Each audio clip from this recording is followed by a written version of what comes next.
Au nom du Père, du Fils et du Saint-Esprit, ainsi soit-il. Quittons un peu les réflexions plus de théoriques et de principes pour de nouveau contempler simplement les exemples des saints, et particulièrement une qu'on pourrait qualifier en correspondance avec l'évangile du jour, une ouvrière de la première heure. Et vous verrez sa conclusion à la fin de ses jours. Elle n'a pas murmuré comme ces ouvriers de la première heure dans la parabole. Il s'agit de sainte Adélaïde, qui est une impératrice d'Allemagne et une veuve, fêtée comme veuve dans l'Église, qui est décédée en 999, donc il y a plus de 1000 ans. Adélaïde naquit en 931 de son père, Rodolphe, dit le Belliqueux, qui était roi de Bourgogne, et de sa mère, Berthe de Souabe, qui était descendante de Charlemagne. Adélaïde signifie noble serment. Pourquoi ce nom ? Parce que, en signe d'alliance entre Hugues d'Arles, qui était roi d'Italie, et Rodolphe, donc le roi de Bourgogne, les deux princes fiancèrent l'un à l'autre leurs enfants, en signe de paix et d'amitié. Et c'est ainsi que donc Lothaire a été fiancé à Adélaïde, qui venait tout juste de naître. À la mort de son père, de Rodolphe, Hugues, prit sous sa protection la veuve Berthe et sa fille Adélaïde, qui avait 6 ans. Élevée dans un palais somptueux, sans souci, elle reçut malgré tout une éducation qui lui évita la mollesse et qui lui apprit de bonne heure à plier sa volonté à l'obéissance, à l'humilité et à la piété. Et Adélaïde, fidèle à la grâce, sut aussi imposer silence aux murmures de ses passions et progressa dans les vertus. En 947, on célébra à Pavie, donc capitale du royaume d'Italie à l'époque, la bénédiction nuptiale, le mariage entre Lothaire et Adélaïde, qui avait alors 16 ans. Son époux était subjugué par sa piété et l'amabilité et la force des exemples de sa femme. Et il s'efforça de l'imiter dans ses vertus et ses pratiques pieuses. Le soin qu'Adélaïde donnait aux affaires de son salut ne l'empêchait point de vaquer à ses autres devoirs. Elle avait donc des heures marquées pour aller prier dans son oratoire, et aussi des heures, bien sûr, pour se livrer avec zèle ensuite à l'administration de sa maison. Mais Adélaïde va être frappée par de terribles coups de la providence, des terribles épreuves. Béranger, qui était un marquis d'Ivray près de Turin, va faire la guerre subitement au royaume d'Italie et va s'emparer de la Lombardie, donc du royaume d'Adélaïde et de Lothaire. Et Adélaïde va perdre en même temps son époux et ses états. Après 3 ans de mariage, Lothaire donc mourait subitement d'une attaque de frénésie selon les courtisans de Béranger, mais selon au dire des autres, il avait été empoisonné par un breuvage donné par Béranger, qui l'avait fait prisonnier. En tout cas, Adélaïde, elle, se retrouve veuve à 19 ans, avec une petite fille, Emma. Elle est sans protecteur et sans ressources. Béranger, cet homme ambitieux, voluptueux, brutal, va se faire couronner donc à Pavie, capitale de ce royaume, et va offrir à Adélaïde d'épouser son fils Adalbert. Bien sûr, Adélaïde refusa cette proposition cynique, et alors après les flatteries, après les propositions flatteuses de Béranger, vont venir les menaces. Il lui fait enlever tous les ornements de sa dignité, va la priver même de toute communication avec sa fille. Vous imaginez les peines et les souffrances de cette mère, plus vu les circonstances. Je vais vite, mais vous allez voir comment cette chrétienne impératrice, qui va finir impératrice, ne sera jamais épargnée de nombreuses souffrances que le commun des mortels peut connaître, et même elle va en connaître plus que le commun des mortels. Donc elle est coupée de toute communication avec sa fille, puis il va s'emparer d'elle, va l'enfermer dans un château, va lui faire raser la tête, ce qui est très humiliant pour une femme, et va la maltraiter, même parfois jusqu'à certains coups de pied et certains coups de poing. 4 mois plus tard, à ce régime, grâce à l'évêque de Reggio et grâce à un prêtre, elle va réussir à s'enfuir avec la servante qu'on lui avait laissée. En recevant ces nouvelles, son frère Conrad de Bourgogne va donc se hâter d'implorer la faveur d'un prince puissant qui était le roi de Germanie, Othon Ier. Othon le Grand, dit aussi. Qui aussi, lui, depuis longtemps pour sa politique, voyait une occasion favorable pour descendre en Italie. La campagne va être menée vivement et le 23 septembre 951, il est à Pavie, maître de Pavie, et il va prendre le titre de roi d'Italie et il va envoyer à Adélaïde une ambassade chargée de présents et en lui demandant sa main, puisque Othon était lui aussi veuf depuis 6 ans. Et comme Adélaïde était alors souveraine légitime de ce royaume d'Italie et qu'elle possédait les qualités pour bien gouverner un État, Othon voulut se l'associer sur le trône de l'Allemagne. Et il la demande donc en mariage. Adélaïde, sur le conseil du pape, Agapite, va se décider dans ce sens et le mariage aura lieu vers la Noël 951 à Milan. De son mariage avec Othon, Adélaïde a eu 4 enfants, dont 2 moururent en bas âge. Patiente dans l'adversité, comme nous l'avons vu, Adélaïde va aussi se montrer grande et généreuse dans la prospérité, même envers ses ennemis. En Italie, quand Béranger fut vaincu dans une bataille sanglante et fait prisonnier avec sa femme et ses 2 filles, Adélaïde va pousser la générosité jusqu'à appeler à la cour les 2 filles de son ancien persécuteur pour alléger le poids de l'affliction qui les accablait, puisque ces filles n'étaient pas responsables des méfaits de leur père. Vous voyez jusqu'où va aller cette générosité d'Adélaïde. En Allemagne, elle ne voulut jamais porter ni pierres précieuses, ni chaînes d'or. L'argent que son époux destinait aux objets de sa toilette, elle l'affectait à orner les églises, ou à payer des dettes des malheureux, ou bien à leur procurer des logements plus commodes, ou une nourriture plus saine et plus abondante. Elle ne porta de vêtements précieux qu'aux grandes solennités de la religion, et seulement lorsque son époux l'exigeait d'elle. Donc ces détails sont tout à fait remarquables, et manifeste bien un détachement complet de la vanité chez Adélaïde. Héroïque. Détachement héroïque. Elle assistait régulièrement à une ou plusieurs messes, selon que ses occupations le permettaient, et s'approchait souvent de la pénitence, et recevait d'abord tous les 8 jours, puis ensuite plusieurs fois par semaine l'Eucharistie, le pain des anges. En 955, donc va naître un de ses fils qui va perdurer, qui ne sera pas donc un des 2 qui va vivre. C'est on l'appellera donc Othon comme son père. Ayant à peine 2 mois, cet enfant, l'impératrice le prit un jour dans ses bras et le porta à la chapelle et va l'offrir au Seigneur en le conjurant de répandre ses grâces sur lui en disant qu'elle consentirait volontiers à la mort de son fils si elle savait qu'il dut devenir plus tard victime du péché et de la séduction du monde. Vous voyez donc cette prière, plusieurs saintes mères de princes l'avaient fait, ou de mères tout simplement chrétiennes. On connaissait cette anecdote de Blanche de Castille, on peut rajouter Sainte Adélaïde envers son fils Othon. Blanche l'avait fait envers Saint Louis. Des contradicteurs à la cour d'Allemagne prétendirent que sous prétexte de veiller à l'innocence de son fils, Adélaïde en fait amollissait le courage de son fils qui devait être empereur, roi, et qu'elle l'éduquait plus comme un solitaire du désert plutôt que comme un futur prince. Alors, cependant, Adélaïde ne fléchit pas, connaissant trop les abus d'une éducation profane, pour reculer devant ces difficultés chimériques. Et elle va s'adjoindre, pour éviter de nouvelles calomnies, dans l'éducation de son fils, Saint Brunon, qui était archevêque de Cologne et aussi le frère d'Othon Ier, donc de son époux, et d'un prêtre savant de l'époque, l'abbé Gerbet.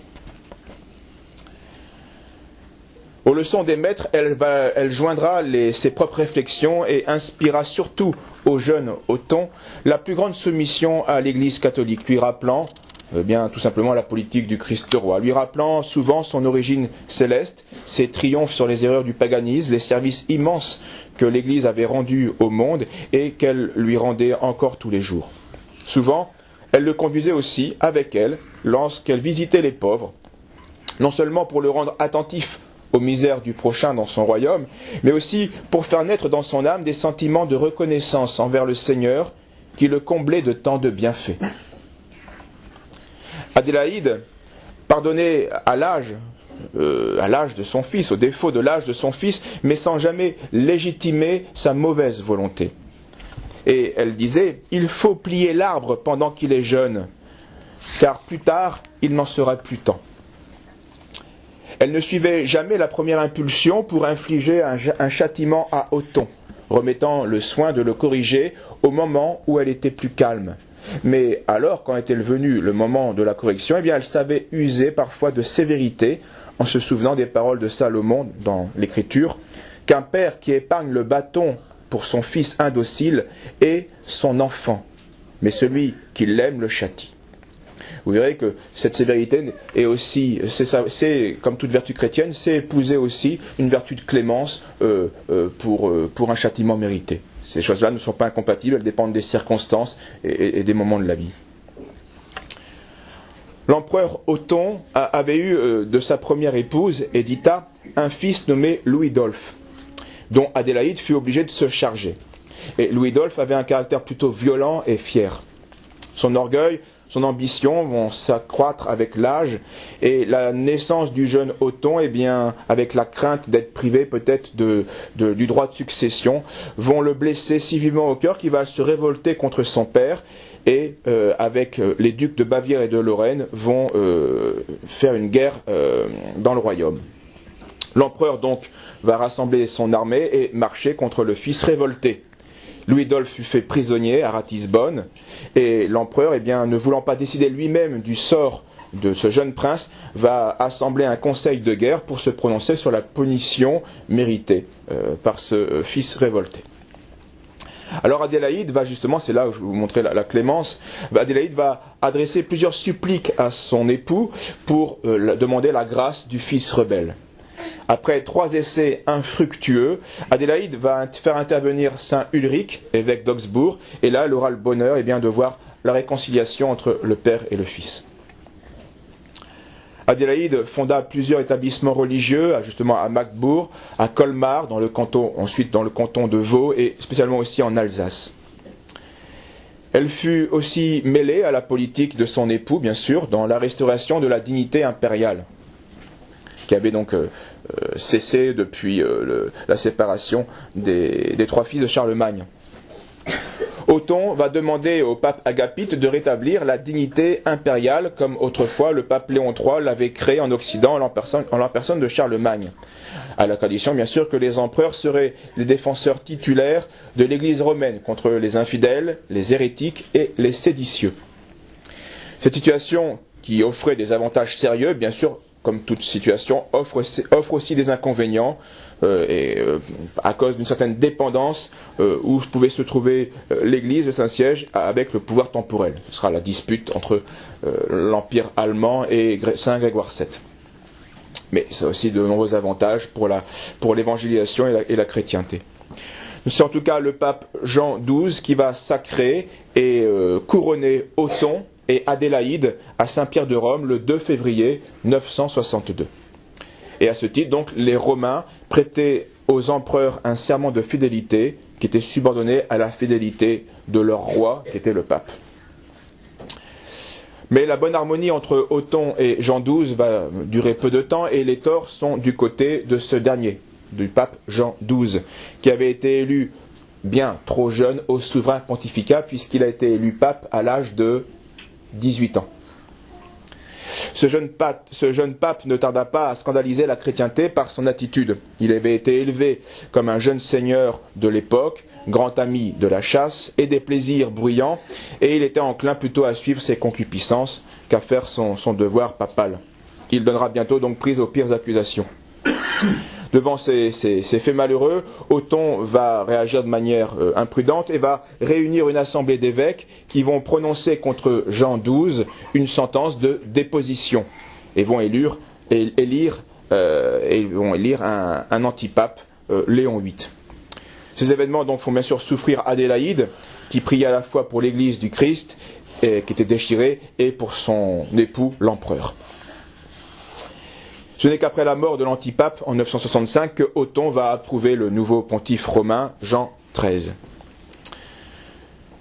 Le jour de la Noël, encore, 967, le jeune roi d'Italie, Othon II, reçut de Jean XIII la couronne impériale et vont dans la basilique Saint-Pierre toujours, et va être associé au trône paternel. À cette occasion, Othon le Grand va envoyer une ambassade à la cour de Constantinople pour demander pour son fils la main de la princesse Théophanie, qui était fille de l'empereur d'Orient. Et c'est Jean XIII qui va bénir cette union.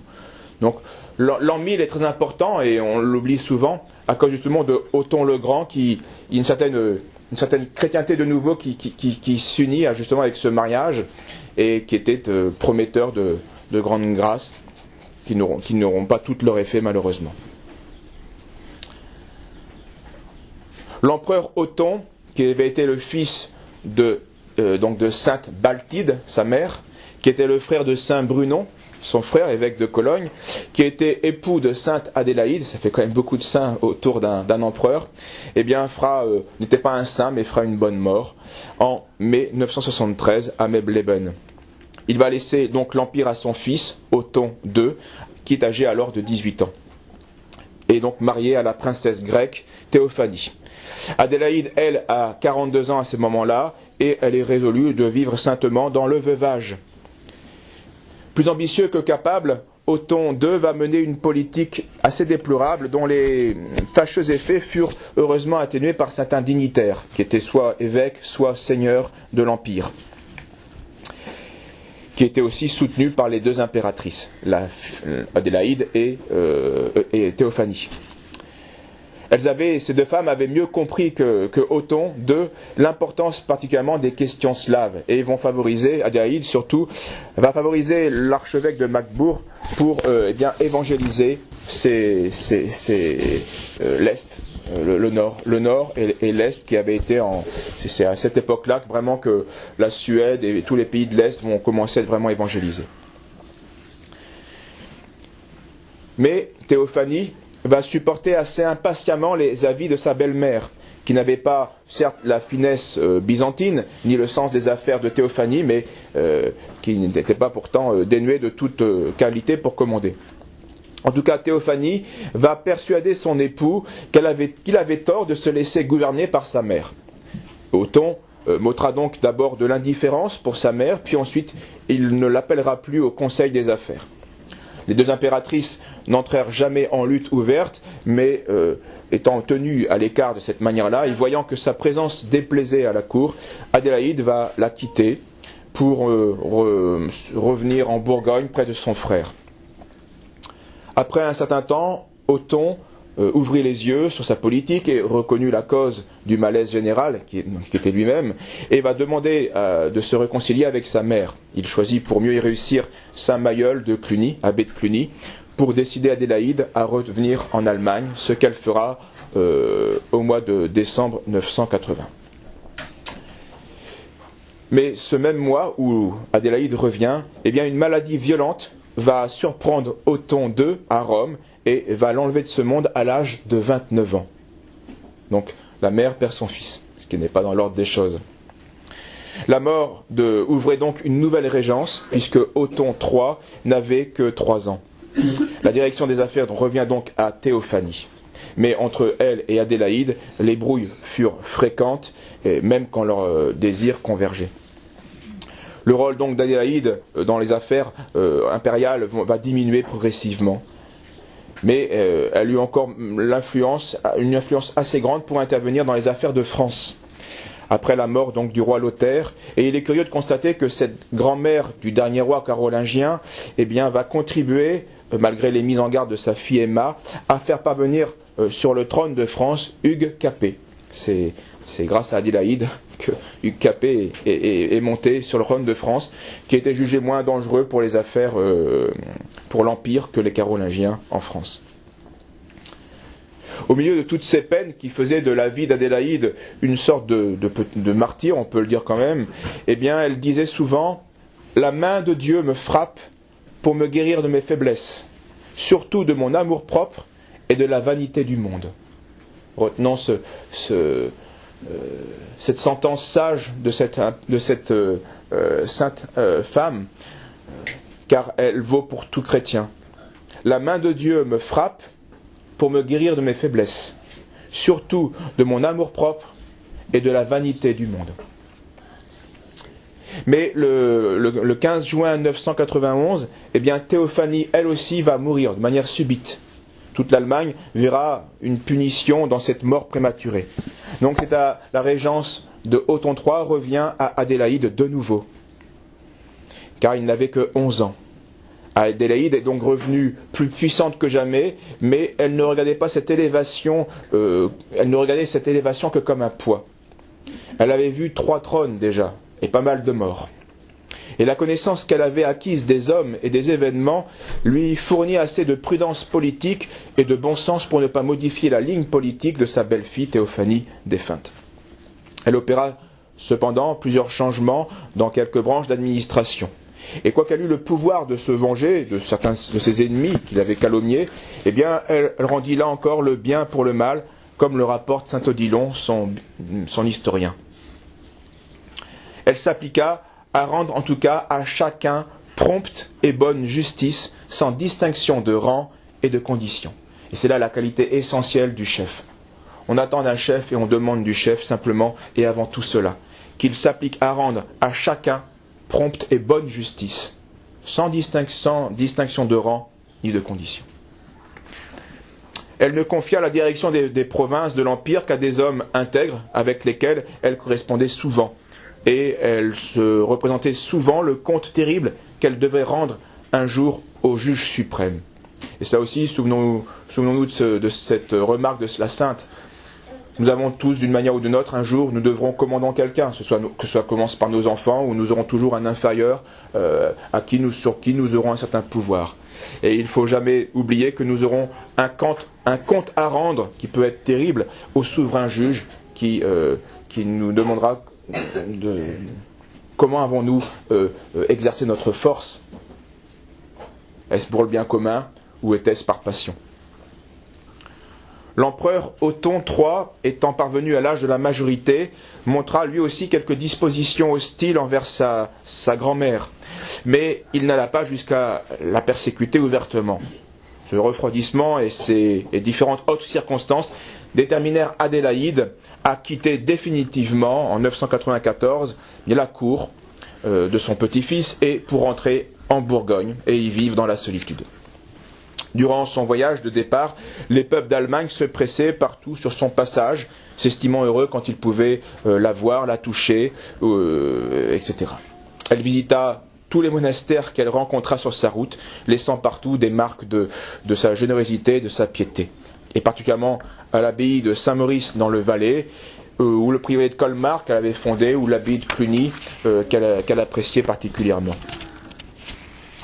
Les peines qu'Adélaïde avait éprouvées minèrent bien sûr insensiblement sa santé et montrèrent leurs conséquences après quelques années. En visite à l'abbaye de Selst, en Alsace, qu'elle avait fondée, une maladie aiguë va la retenir au lit, et assez vite, elle reçut le saint viatique et puis l'extrême onction, et recommanda son âme à Dieu. Et elle dira alors aux assistants ceci: « C'est un miracle de la miséricorde de Dieu d'avoir si longtemps souffert sur la terre une plante inutile comme moi. Je devrais rendre d'éternelles actions de grâce à Jésus-Christ des innombrables bienfaits dont il m'a comblé. Je le remercie surtout de m'avoir préservé du danger des plaisirs du monde, auxquels mon rang semblait m'inviter. Où en serait mon âme si j'eusse cherché à contenter tous mes désirs? Je meurs plus tranquille que je n'osais l'espérer. Je meurs plus contente que je ne pensais. Je croyais dans le temps mourir dans un désert. » Donc elle pense à cette époque où Béranger l'avait privé de tout et l'a maltraité. « Je croyais dans le temps mourir dans un désert. Et voilà que je me trouve comme dans un palais. Combien d'entre ceux qui ont désiré ma mort sont morts avant moi? Que le Seigneur leur pardonne comme je leur pardonne moi-même. Et alors nous nous retrouverons tous ensemble au ciel. Je quitte avec plaisir le monde, car je m'en suis séparé depuis longtemps. Je quitte avec plaisir le monde, car je m'en suis séparé depuis longtemps. Et au milieu des litanies des saints, elle rendit son âme à Dieu, donc entre la nuit du 16-17 décembre de l'an 999, à l'âge de 69 ans. Adélaïde voulut reposer auprès de son époux, Othon le Grand, au monastère de Cels, ou de Celles-sur-le-Rhin, qui était une dépendance de Cluny en Alsace. Adélaïde fut canonisée par Urbain II à la demande de l'évêque de Strasbourg, mais au XIVe siècle, une inondation du Rhin va faire perdre toutes les reliques et va emporter son tombeau et nous fera perdre ses reliques. Finissons par une anecdote et par une sentence de la Sainte qui nous sera toujours et à tous utile. Après avoir fait rebâtir le monastère de Saint-Martin de Tours, donc en France, qui avait été ruiné par un incendie, elle avait envoyé aussi un manteau impérial, comme don à l'abbaye, pour orner le tombeau du Saint-Évêque. Et au messager chargé de porter ses offrandes, elle demanda de faire cette prière au moment de déposer le manteau sur le tombeau de Saint-Martin. Cette prière était celle-ci. Évêque de Dieu, recevez ces humbles présents que vous offre par mes mains Adélaïde, servante des serviteurs de Dieu, pécheresse par nature et impératrice par la grâce du Seigneur. Ces trois titres résument bien toute la sainteté, la conscience chrétienne de cette sainte. Servante des serviteurs de Dieu, pécheresse par nature, mais impératrice par la grâce du Seigneur. Au nom du Père, du Fils et du Saint-Esprit, ainsi soit-il.